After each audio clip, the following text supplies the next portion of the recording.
ఓయ్ దోస్తులు, welcome to empty mix. ఈరోజైతే మా ఇంట్లో సండే స్పెషల్ నాటుకోడి పులుసు.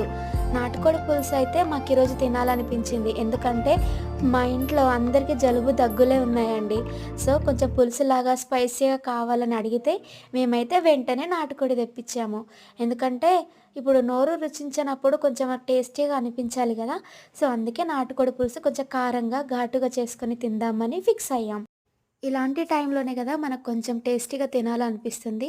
సో, అప్పుడప్పుడు కొంచెం ఘాటు ఎక్కువైనా గానీ ఏం పర్లేదులెండి. ఎందుకంటే అస్తమానం మనం తినం కదా. సో, నేనైతే మ్యారినేషన్‌లో కొంచెం ఉప్పు, కారం కొంచెం గట్టిగా ఏసాననుకోండి.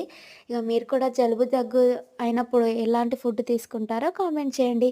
మాకైతే కొంచెం ఘాటు కావాలి. ఎందుకంటే కొంచెం టేస్టీగా ఉండడానికి.